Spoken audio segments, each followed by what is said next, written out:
ঈদের আনন্দ থেকে বাদে যাননি কয়েদিরাও। কেরানীগঞ্জে কেন্দ্রীয় কারাগারে স্বজনদের সাথে সাক্ষাতে দেওয়া হয় অতিরিক্ত সময়। ছিল বিশেষ খাবারের ব্যবস্থা, আয়োজন করা হয় সাংস্কৃতিক অনুষ্ঠানের। আরিফুল ইসলামের তথ্যচিত্রের ডেস্ক রিপোর্ট। এভাবেই আনন্দ উচ্ছ্বাসে ঈদের দিনটি উদযাপন করেন কেরানীগঞ্জ কেন্দ্রীয় কারাগারের বাসিন্দারা।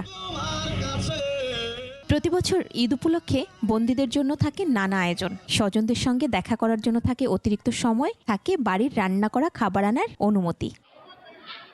ওয়ালটন আবারও মিলিনিয়ার অফারে ওয়ালটন ফ্রিজ কিনে আপনিও হয়ে যেতে পারেন মিলিয়নিয়ার। পায়েস ও মুড়ি দিয়ে সকালে নাস্তা শেষে ঈদের জামাতে অংশ নেন সকলে। দুপুরে বন্দীদের জন্য ছিল বিশেষ খাবার ব্যবস্থা, এছাড়া বিকেলে ভিন্ন রকম খাবার। পোলাও, গরুর মাংস, যারা গরুর মাংস খাবে না তাদের জন্য খাসির মাংস, মুরগির রোস্ট, সালাদ, কোল্ড ড্রিঙ্ক, মিষ্টি এবং পান সুপারি।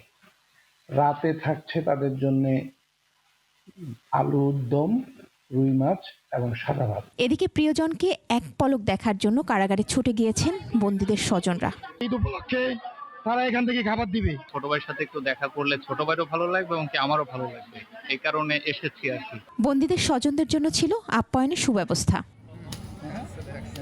মহিমা পলি, ডেস্ক রিপোর্ট, 21 টেলিভিশন।